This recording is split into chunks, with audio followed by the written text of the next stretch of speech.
Drone Pratap ವಿರುದ್ಧ ವಂಚನೆಯ ಆರೋಪ ಕೇಳಿ ಬಂದಿದೆ. ಇನ್ಫ್ಯಾಕ್ಟ್ ಅವರ ಸ್ನೇಹಿತನೇ ಈ ಆರೋಪವನ್ನು ಮಾಡಿರೋದು.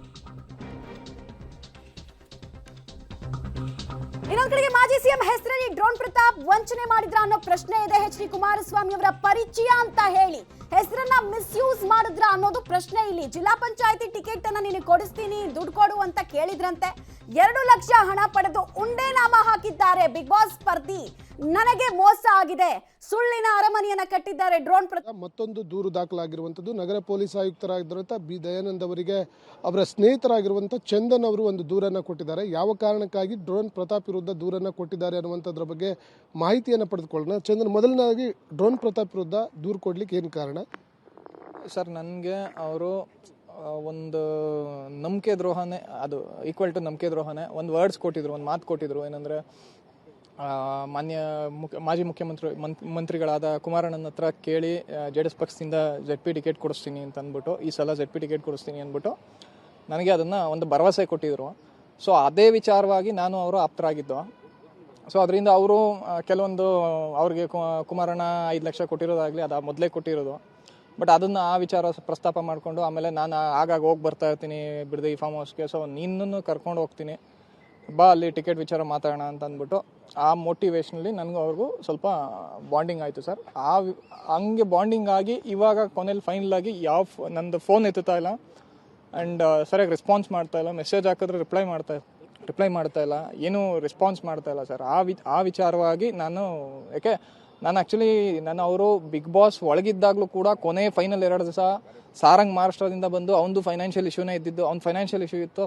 ಸೊ ಅವನಿಗೆ ನಾನು ಹೇಳ್ದೆ ಏನಂದರೆ, ಬಂದ ಮೇಲೆ ಇಲ್ಲ ಪ್ರತಾಪ್ ಮೊದಲೊಂದು ಥರ ಇಲ್ಲ, ಇವಾಗ ಚೇಂಜ್ ಆಗಿದ್ದಾನೆ, ಬಂದ ಮೇಲೆ ದುಡ್ಡನ್ನ ಕೊಡ್ತಾನೆ ಅನ್ನೋ ಒಂದು ನಂಬಿಕೆ. ಕಡೆಯಿಂದ JDS ಪಕ್ಷದಿಂದ ಯಾವ ಕ್ಷೇತ್ರದಿಂದ ನಿಮಗೆ ZP ಟಿಕೆಟ್ ಅನ್ನ ಕೊಡಿಸ್ತೀನಿ ಅಂತ ಹೇಳಿ ನಿಮಗೆ ಭರವಸೆ ನೀಡಿ ನಿಮ್ಮ ಹತ್ರ ಹಣ ಪಡೆದಿದ್ರು? ಸರ್, ಮಳವಳ್ಳಿ ತಾಲೂಕು ಆಮೇಲೆ ತಳಗವಾದಿ ಕ್ಷೇತ್ರದಿಂದ ಕೊಡಿಸ್ತೀನಿ ಅಂತ ಹೇಳಿದರು ಸರ್. ಆ ಭಾಗದಿಂದ ZP ಟಿಕೆಟ್ ಕೊಡಿಸ್ತೀನಿ ಸಲ ಅಂತ ಅಂದ್ಬಿಟ್ಟು ಡೈರೆಕ್ಟಾಗಿ ನಾನು ಬೇರೆ ಎಲ್ಲ ಪ್ರಸ್ತಾವ ಮಾತಾಡಿದೆ. ಅಂದರೆ ಸ್ಥಳೀಕ ನಮ್ಮ ಈಗ ಅಂದಾನಿ ಸಾಹೇಬ್ರು ಇದ್ದಾರೆ, ಅವ್ರ ಹತ್ರ ಮಾತಾಡೋದ್ರ ಬಗ್ಗೆ ಇನ್ನೊಂದು ಮಾತಾಡಿದಾಗ ಅವರು ನೀನು ಅದ್ಯಾವುದು ತಲೆ ಕೆಡಿಸ್ಕೊಬೇಡ, ನಾನು ಡೈರೆಕ್ಟಾಗಿ ಇವ್ರ ಹತ್ರನೇ ಕುಮಾರಣ್ಣ ಹತ್ರ ನಾನು ಮಾತಾಡಿಸಿ ನಿನಗೆ ಕ್ಲಿಯರ್ ಕಟ್ಟಾಗಿ ನಾನು ಇದು ಮಾಡ್ಕೊಡ್ತೀನಿ. ZP ಟಿಕೆಟ್ ಕೊಡಿಸ್ಲಿಕ್ಕೆ ಡ್ರೋನ್ ಪ್ರತಾಪ್ ಅವರು ನಿಮ್ಮ ಬಳಿ ಎಷ್ಟು ಡಿಮಾಂಡ್ ಮಾಡಿದ್ರು, ನೀವು ಮುಂಗಡವಾಗಿ ಅವ್ರಿಗೆ ಎಷ್ಟು ಕೊಟ್ಟಿದ್ರಿ, ಈಗ ನಿಮಗೆ ಎಷ್ಟು ಅವ್ರು ವಂಚನೆ ಮಾಡಿದ್ದಾರೆ? ಸರ್, 5 ಲಕ್ಷಕ್ಕೆ ಮಾತಾಡ್ಕೊಂಡಿದ್ವಿ.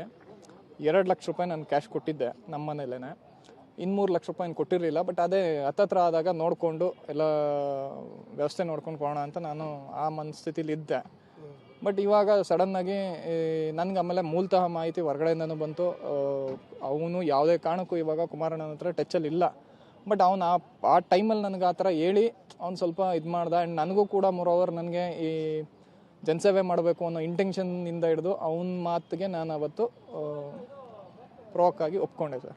ಈಗ ಡ್ರೋನ್ ಪ್ರತಾಪ್ ಅವರು ನಿಮಗೆ ಯಾವಾಗ ಟಿಕೆಟ್ ಕೊಡಿಸಲ್ಲ ಅಂಥೇಳಿ ಅನುಮಾನ ಬರುತ್ತೆ, ಹಾಗಾಗಿ ನೀವು ಅವ್ರನ್ನ ಅದಾದ್ಮೇಲೆ ಸಂಪರ್ಕ ಮಾಡಿದಾಗ ಆಗಲ್ಲ ಅಂತ ಏನಾದರೂ ನಿರಾಕರಣೆ ಮಾಡಿದ್ರೆ ಹೇಗೆ? ಸರ್, ನಿರಾಕರಣೆ ಇವಾಗಲೂ ಮಾಡಿಲ್ಲ, but is not responding for that. ಆಯಿತಾ. ಆಮೇಲೆ ಫೋನಲ್ಲಿ ಇದನ್ನು ಮಾತಾಡೋಕ್ಕಾಗಲ್ಲ ಅಂತ ಅಂದ್ಬಿಟ್ಟು ನಾನು ಎದುರುಗಡೆ ಮಾತಾಡೋಣ ಅಂತ ನಾನು ಟ್ರೈ ಮಾಡಿದ್ರು, ಅವರು ನನಗೆ ರೆಸ್ಪಾಂಡ್ ಮಾಡ್ತಾಯಿಲ್ಲ. ಆಮೇಲೆ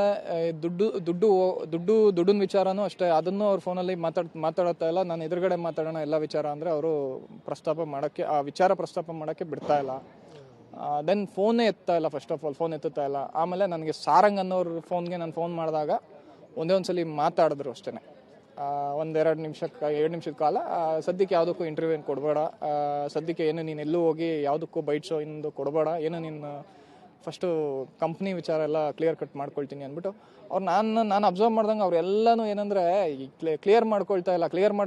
ಆ ವ್ಯಕ್ತಿ ಏನು ಮಾಡ್ತಿದ್ದಾರೆ ಅಂದರೆ ಏರುಪೇರು, ಒಂದು ಜಾಗದಲ್ಲಿ ನಿಲ್ಸ್ಕೊಳ್ತಾ ಇಲ್ಲ. ಒಂದು ಡ್ರೋನ್ ಪ್ರತಾಪ್ ಅವರ ಸ್ನೇಹ ಎಷ್ಟು ವರ್ಷದಿಂದ ಇತ್ತು? ಅದಾದ್ಮೇಲೆ ಈ ZP ಟಿಕೆಟ್ ವಿಚಾರವಾಗಿ ಚರ್ಚೆ ಆಗುತ್ತೆ ಸರ್. ನಮಗೆ ಈ MLA ಎಲೆಕ್ಷನ್, ಕಳೆದ MLA ಎಲೆಕ್ಷನ್ ಆದ್ಮೇಲಿಂದನೂ ನನಗೂ ಅವನಿಗೂ ಕನೆಕ್ಟಿವಿಟಿ ತುಂಬ ಚೆನ್ನಾಗಿತ್ತು ಸರ್, ಚೆನ್ನಾಗಿತ್ತು. ಆ್ಯಂಡ್ ರಿಕ್ವೆಸ್ಟ್ ಮಾಡಿಕೊಂಡ್ರು ಈ ಸಲ ಬಿಗ್ ಬಾಸ್ಗೆ ಹೋಗೋಕ್ಕೆ ಒಂದು ಪ್ಲ್ಯಾಟ್ಫಾರ್ಮ್ ಆಗುತ್ತೆ, ಆಮೇಲೆ ನೆಕ್ಸ್ಟು ಒಳ್ಳೆ ನೇಮ್ ತೊಗೊಳ್ಬೋದು. ಆಲ್ರೆಡಿ ಹಿಂದೆ ಹಾಳಾಗೋಗಿದೆ, ಬಟ್ ಇದನ್ನು ಮುಂದಕ್ಕೆ ನಾವು ತೊಗೋಬೋದು ಅಂತಂದ್ಬಿಟ್ಟು ಈ ಜಗ್ಗೇಶಣ್ಣನ ಕಾಂಟ್ರವರ್ಸಿನೂ ಅದನ್ನು ಕೇಳಿದಾಗ ಅದನ್ನು ಕೂಡ ಕೆಲವೊಂದು ಅವರು ಎಕ್ಸ್ಪ್ಲೈನ್ ಮಾಡಿದ್ರು, ಈ ಥರ ಆಗಿತ್ತು ಇದೆಲ್ಲ. ನಾನು ಅದಕ್ಕೆ ಹೋಗ್ಲಿ ಬಿಡು, ಆಗಿದೆ, ಮುಂದಕ್ಕೆ ಅಟ್ಲೀಸ್ಟ್ ಚೇಂಜ್ ಆಗಿ ಮುಂದಕ್ಕೆ ಹೋಗೋಣ ಅಂತ ನಾನು ಅದೇ ಮನಸ್ಥಿತಿಲಿ ಇದ್ದೆ ಸರ್. ಬಟ್ ಈಗ ಏನಂತ ದೂರು ಕೊಟ್ಟಿದ್ದೀರಾ, ಯಾರಿಗೆ ದೂರು ಕೊಟ್ಟಿದ್ದೀರಾ? ಸರ್ ನನಗೀಗ ಇದನ್ನ ಟಿಕೆಟ್ ಕೊಡ್ತೀನಿ ಅಂತ ಅಂದ್ಬಿಟ್ಟು ನಾನು ಕಮಿಷನರ್ ಸರ್ಗೆ ದೂರು ಕೊಟ್ಟಿದ್ದೀನಿ. ಇದು ಟಿಕೆಟ್ ಕೊಡಿಸ್ತೀನಿ ಅಂತ ಹೇಳಿ ನನಗೆ ವಂಚನೆ ಮಾಡಿದ್ದಾರೆ ಅಂತ ದೂರು ಕೊಟ್ಟಿದ್ದೀನಿ ಸರ್. ಇದು ಚಂದನ್ ಅವ್ರು ಹೇಳೋ ಪ್ರಕಾರ ನಮಗೆ ಕಳೆದ 1 ವರ್ಷದಿಂದಲೂ ಕೂಡ ಪರಿಚಯ ಇತ್ತು. ಪರಿಚಯ ಆದಮೇಲೆ ನನಗೆ ZP ಟಿಕೆಟ್ ಕೊಡಿಸ್ತೀನಿ ಅಂತ ಹೇಳಿ ನನ್ನ ಬಳಿ 5 ಲಕ್ಷ ಹಣಕ್ಕೆ ಡಿಮ್ಯಾಂಡ್ ಮಾಡಿದರು. 5 ಲಕ್ಷ ಹಣದಲ್ಲಿ ನಾನು 2 ಲಕ್ಷ ಕ್ಯಾಶನ್ನು ಕೊಟ್ಟಿದ್ದೆ. ಆ ಹಣವನ್ನು ಕೂಡ ವಾಪಸ್ ಕೊಡದೆ ಮತ್ತೆ ಅವರು ವಂಚನೆ ಮಾಡಿರೋದ್ರಿಂದ ಅವ್ರ ವಿರುದ್ಧ ನಾನು ದೂರನ್ನು ದಾಖಲಿಸ್ತೇನೆ ಅನ್ನುವಂಥ ಮಾತನ್ನು ಹೇಳ್ತಿರುವಂಥದ್ದು. ಕ್ಯಾಮ್ರಾ ಪರ್ಸನ್ ಮಂಜು ಜೊತೆ ನಾಗೇಶ್, ಪಬ್ಲಿಕ್ ಟಿವಿ, ಬೆಂಗಳೂರು. ಚಂದನ್ ಅವರ ಮಾತನ್ನ ಗಮನಿಸ್ತಾ ಇದ್ರಿ. ಕಂಪ್ಲೇಂಟ್ ಚಂದನ್ ಹೇಳ್ತಾ ಇರೋದು 1 ವರ್ಷದಿಂದ ನನಗೆ ಡ್ರೋನ್ ಪ್ರತಾಪ್ ಪರಿಚಯ ಇದ್ರು. ಈ ವೇಳೆ 5 ಲಕ್ಷವನ್ನ ಅವ್ರು ಈಸ್ಕೊಂಡ್ರು. 5 ಲಕ್ಷವನ್ನ ಈಸ್ಕೊಂಡಾಗ ZP ಟಿಕೆಟ್ ಅನ್ನ ನಿನಗೆ ನಾನು ಕುಮಾರಸ್ವಾಮಿ ಅವ್ರ ಹತ್ರ ಮಾತಾಡಿ ಕೊಡಿಸ್ತೀನಿ, ನನ್ನ ಜೊತೆಗೆ ಬಾ ನೀನು ಫಾರ್ಮ್ ಹೌಸ್ಗೆ ಪಕ್ಕಾ ಕೊಡಿಸ್ತೀನಿ ಅಂತೆಲ್ಲ ವಿಶ್ವಾಸದ ನುಡಿಗಳನ್ನ ಆಡಿ ಪುಸಲಾಯಿಸಿ 5 ಲಕ್ಷವನ್ನ ತಗೊಂಡು, ಅಂದ್ರೆ 5 ಲಕ್ಷಕ್ಕೆ ಮಾತಾಡಿದಂತಹ ವ್ಯವಹಾರದಲ್ಲಿ 2 ಲಕ್ಷವನ್ನ ಕ್ಯಾಶ್ ರೂಪದಲ್ಲಿ ತಗೊಂಡು ಈಗ ರೆಸ್ಪಾಂಡ್ ಮಾಡ್ತಾ ಇಲ್ಲ. ಹೀಗಾಗಿ ನಾನು ಮೋಸ ಹೋಗಿರೋದು ಗೊತ್ತಾಯ್ತು ಅನ್ನೋದು ಚಂದನ್ ಅವರ ವರ್ಷನ್.